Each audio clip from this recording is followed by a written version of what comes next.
Episode 266. Late night internet marketing.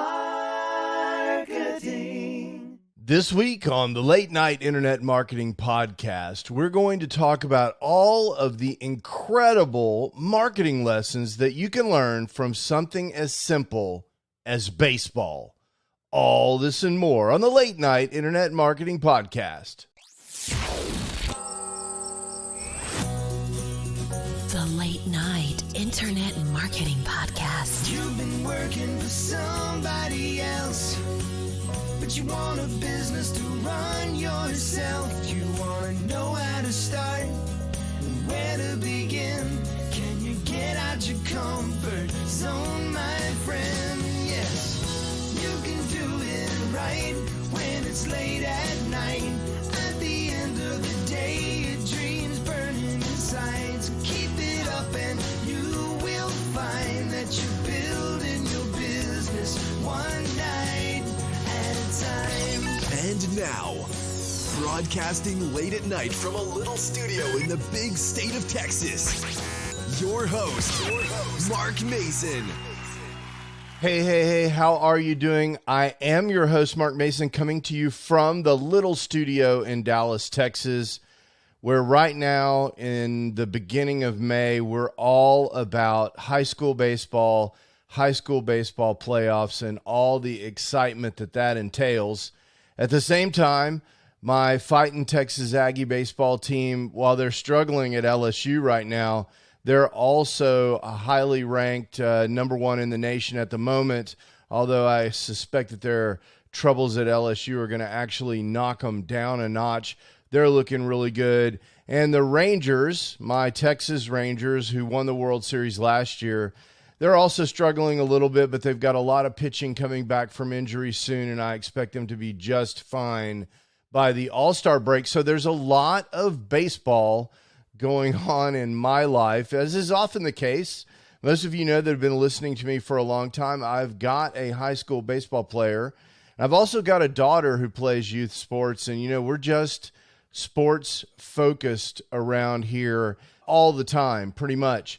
And so I thought I would talk a little bit about the things that I see in a game that are, one of the most fundamental games with regard to American culture that there is, baseball. Now, you can argue that basketball or football has a higher popularity velocity. Those sports seem to be getting more popular more quickly, especially football, which is probably the most watched sport in the United States now. But baseball is really a tried and true part of American culture. We've been playing baseball for well over 100 years, and I suspect we'll be playing baseball 100 years from now. Basically, baseball is the granddaddy of all professional sports in the United States. And so it's worth looking at to try and understand what it is about baseball that we can learn and apply to marketing. Now, if you're not a huge baseball fan, I'm going to talk you through it, so don't worry about it. Baseball is a super exciting game. It's one of those games that has many games inside of the game. And so the more you peel the onion, the more you dig into baseball, actually the more interesting it is. And I'll say that marketing is a lot like that as well. The more you dig into marketing, the more you understand what makes people interested in things, what helps people make decisions to buy things. So another thing that I think is really interesting about this is you can come at this from a big agency, ads for Coca-Cola or Toyota point of view, or you can come at it from the perspective of a solo entrepreneur or a small business person, someone who owns a small local business or a small online business. You can come at this question from that perspective, and that's the perspective that I choose to come at this from today because that's my audience.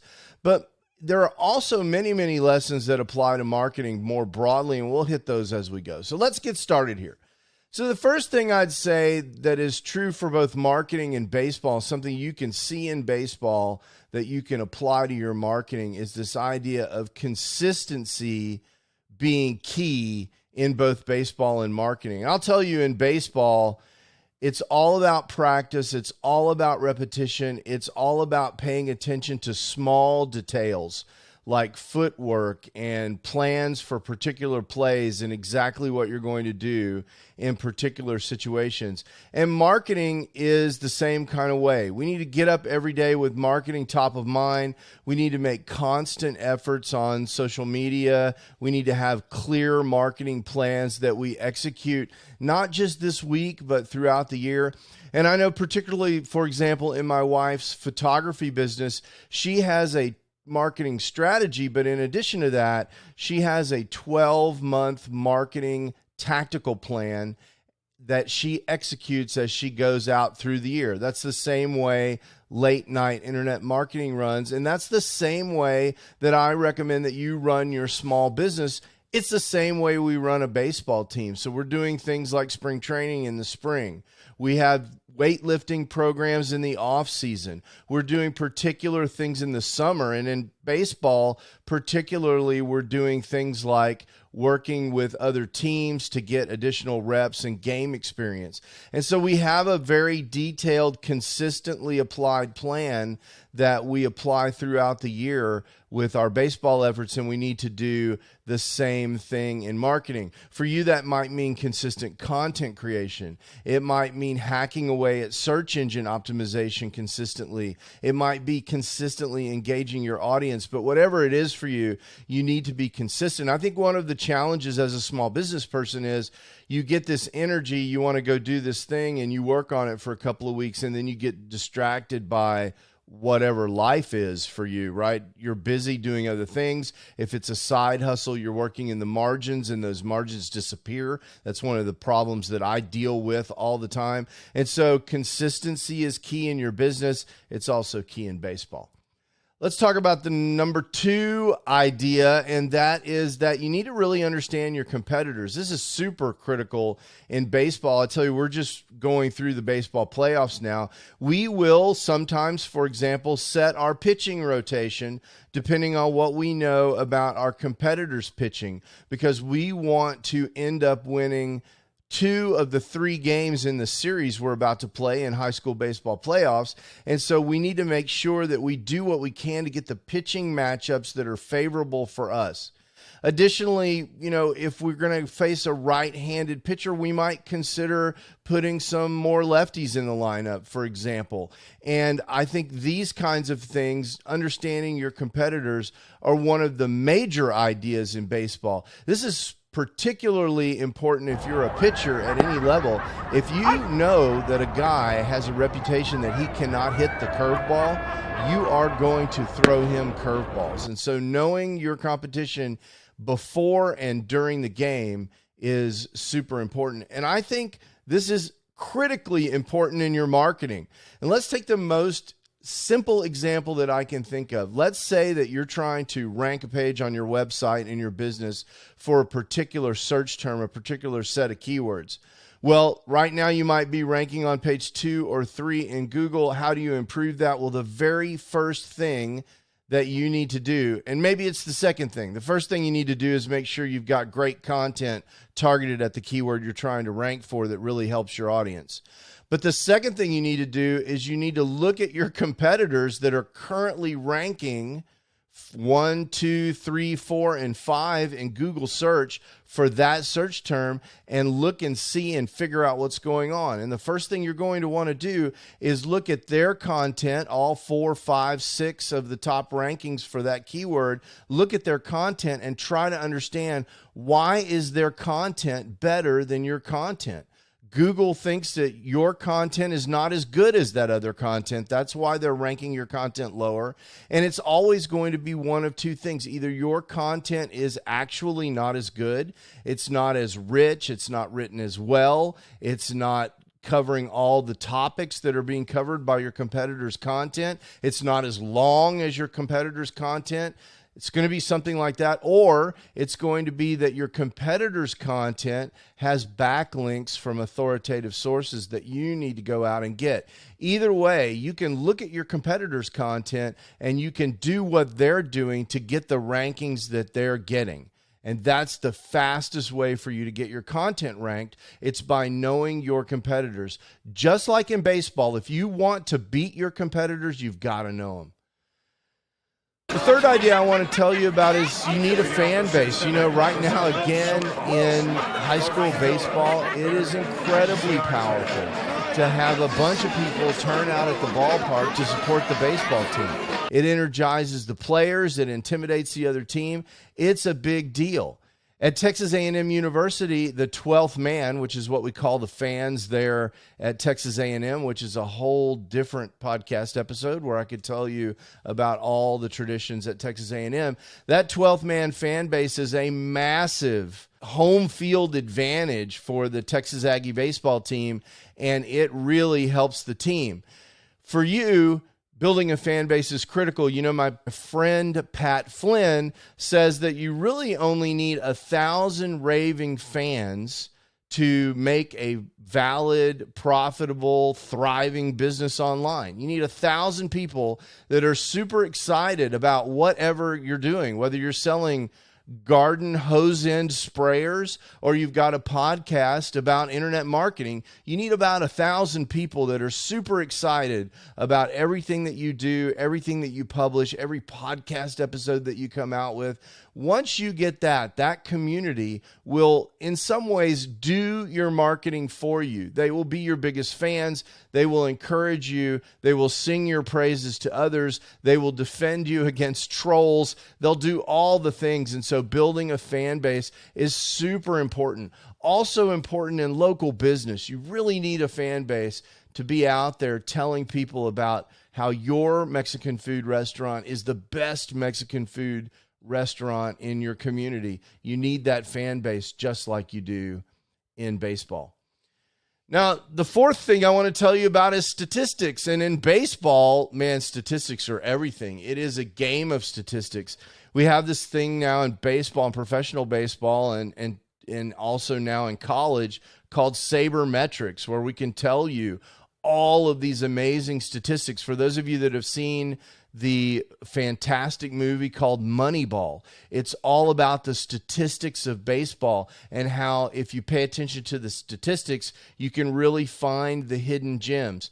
Same thing is true in marketing. If you're trying to sell something and you are buying paid traffic and driving it to a landing page and capturing people's email and sending a follow-up sequence until you sell that item. That would be a typical marketing funnel. Paid advertising to landing page to email to sale. If you've got that kind of funnel, that whole thing is about statistics. What are you paying for ads? Which keywords in your ads or which channels are converting the best on your landing page?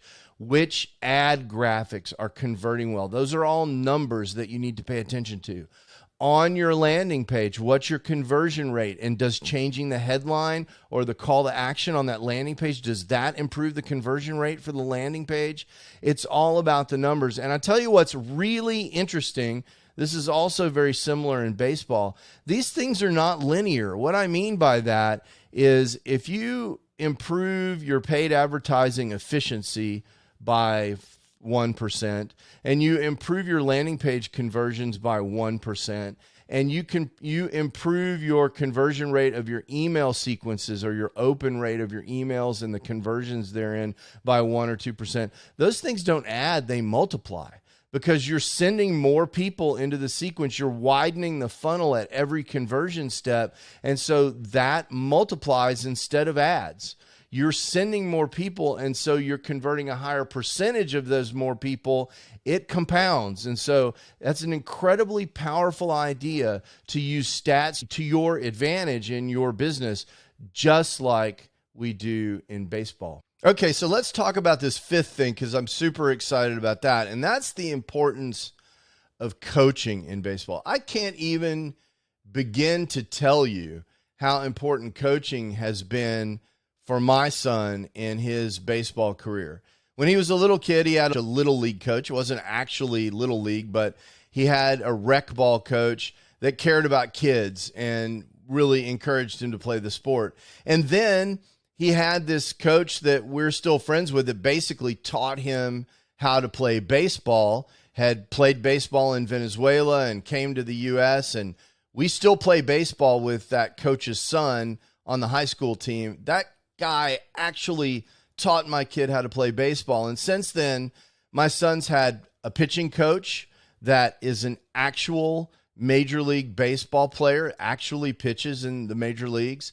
He has another pitching coach that is a doctor and a specialist in pitching kinetics and kinesiology. He's got a coach on the high school team that has won championships at the junior college level. His head coach in his high school baseball team has over 350 wins coaching baseball.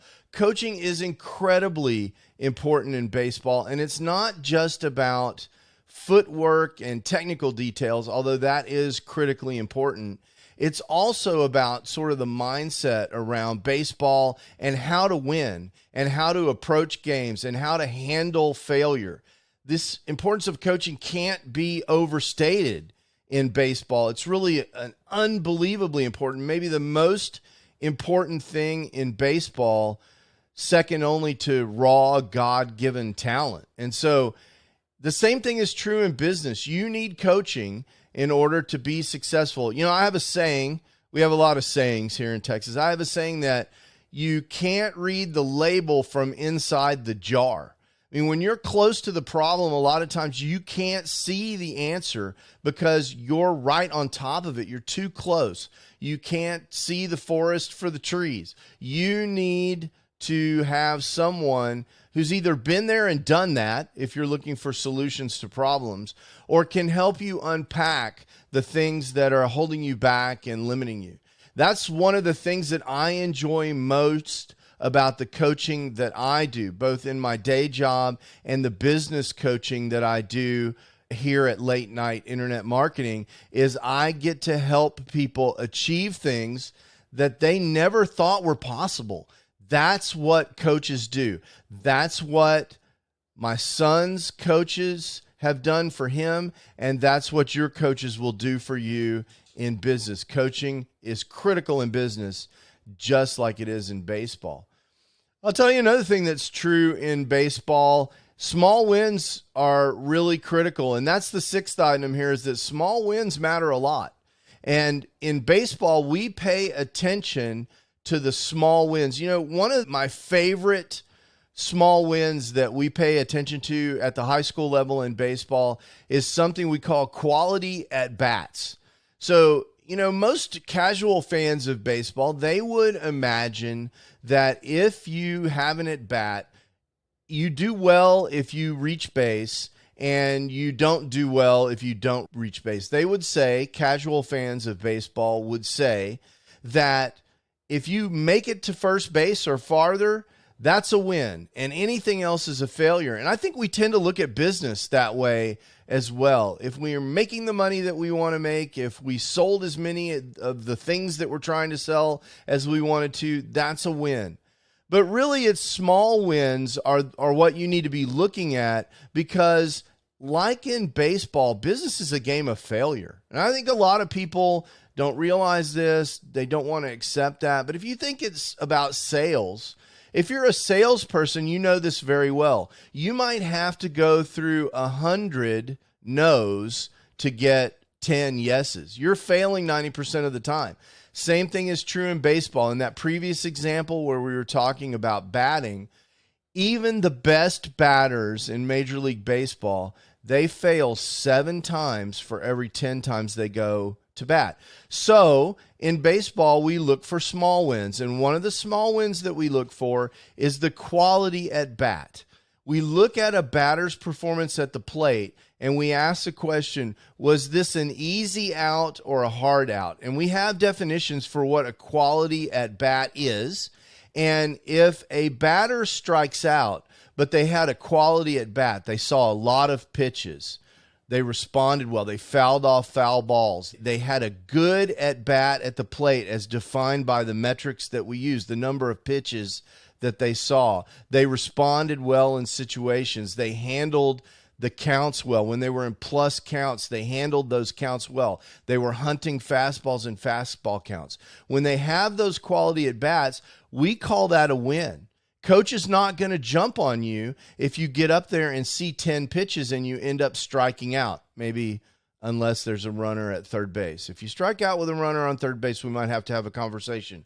But if you have a quality at bat, that's a small win that we're going to celebrate in baseball. And likewise in business, we need to find those small wins and we need to celebrate them. And I think the main reason for that is motivation, especially for solo entrepreneurs. It's really easy to get down on yourself. You're not making progress as fast as you like because for you, progress is hitting that $1 million a month mark or $100,000 a year mark, and you're not getting there as fast as you want. One reason you might not be getting there quickly enough is because you might not have the right motivation. And one way to go get that motivation is to celebrate the small wins, just like we do in baseball. And the best example there is quality at bats. Now, the other thing I want to talk about, we talked about this a little bit, or we alluded to it, but item number 7 is training and development.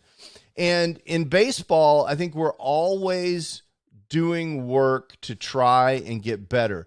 Some of that comes through coaching, which we talked about a little bit before, but most of it comes through work. We're hitting balls off the tee. We're going through spring training. We're taking private lessons. We're doing work that we need to be doing to get better. We're studying the game. We're studying situations. We're studying data from the other team. We're doing all these things. We're training and developing ourselves so that we can be better baseball players. Absolutely the same thing needs to be happening in business. You need to be doing work to learn about the impact of AI on business, the impact of AI on SEO, how you can rank your pages better by learning more about SEO, how you can become a better writer if you're a content creator, how you can get better audio if you're creating podcasts, and so on. You need to be learning and developing your craft. Marketing of your business is another place that you can invest in training and development because those things are also always changing.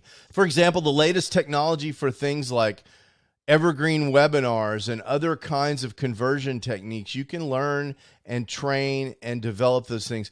That's a really critical part of your business. But let me offer you the standard caution that I always offer around training and development, because there's always this tendency to go out and buy the next course to learn the next thing and go down the next rabbit hole. What I recommend that you do to keep from getting distracted with the latest shiny training and development object is that you practice what I call just-in-time learning, which means we go and get training and development on the thing that we're trying to accomplish right now.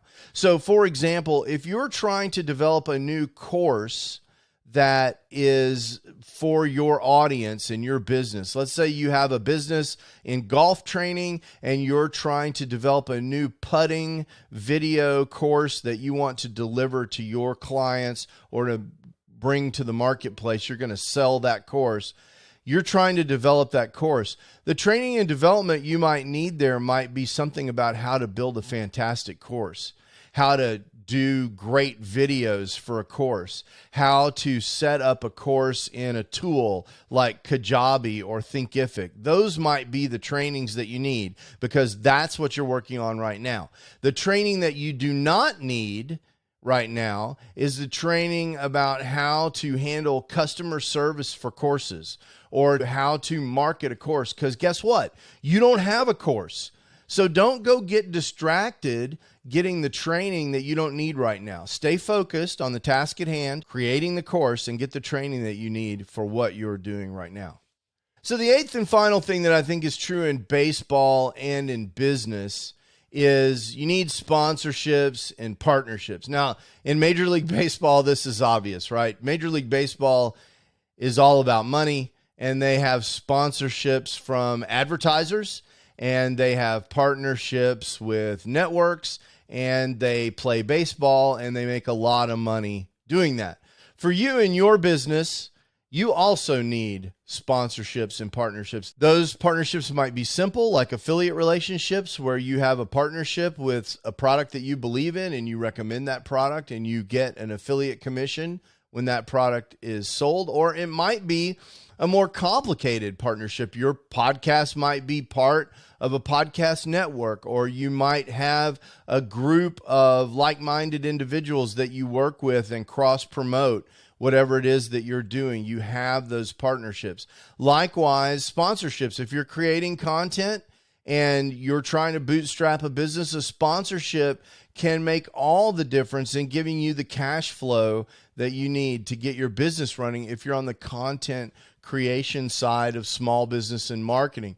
Partnerships and sponsorships can make a huge difference. And a lot of times what you can find is those simple, small partnerships can really be very straightforward. For example, let's say that you're in the expert space in whatever it is you're an expert in. You're a golf coach, a baseball coach, you're teaching people how to do whatever it is that you know how to do, accounting or engineering or whatever it is that your marketing niche is around. An easy partnership is to create content for a podcast host. Podcast hosts are always looking for content, and many shows, not this one so much, but many podcasts rely on guests to generate that content. And so you can go be a guest on someone's podcast. You can create incredibly valuable content for their audience. And through that partnership, you can have the benefit of those people that you weren't able to reach previously being aware of your brand, following your content, and potentially buying your products. So sponsorships and partnerships, just like in baseball, are incredibly important. So in conclusion, some takeaways from these 8 things that we mentioned. We talked about the importance of consistency. We talked about how you need to understand your competition. We talked about how you need to build your fan base and use statistics to your advantage. The 5th thing we talked about was the incredible importance of coaching and how small wins matter both in marketing and in baseball. We talked about the key idea of training and development, but I don't want you to do that unless you're working on the thing you're trying to get developed on. And then finally, we talked about sponsorships and partnerships. All of this we recognize were fundamental not only to baseball, but also to your marketing adventure. And you know, the other thing I'll tell you that should be obvious to you is that I really love baseball. Hey, listen, if you like this podcast, if you enjoy it, if you love the sound of my voice, well, if you love the sound of my voice, that makes you a little weird. But if you enjoy the podcast as much as I enjoy making it, I would invite you to like or share or whatever you can do on the platform that you're listening on. If you're listening on an Apple platform, I invite you to leave a review. If you're over on Spotify, same deal. In fact, it's really hard to leave a review on Spotify. So I challenge you, if you're one of my Spotify listeners, see if you can dig around and figure out how to leave me a nice review on Spotify. I'd really appreciate that. I'd love to get feedback from you. You know, a lot of the ideas for episodes come from listeners. So if you've got feedback for me or for the show, hit me up by email, feedback@latenightim.com. I respond to every email that I'm sent. So send me an email, say hi, tell me what you're up to, give me some feedback from the show. I would love to hear what you think about what's going on with the show. Other than that, it's been absolutely fantastic. I can't wait to talk to you again next week. And until then, ciao. You can do it right when it's late at night. You've been listening to the Late Night Internet Marketing Podcast. Be sure to visit LNIMpodcast.com today to leave feedback for Mark. Download special bonus content, access the show notes, and more. See you there. Until then, go and make some great progress on your internet business, one night at a time. Business one night at a time.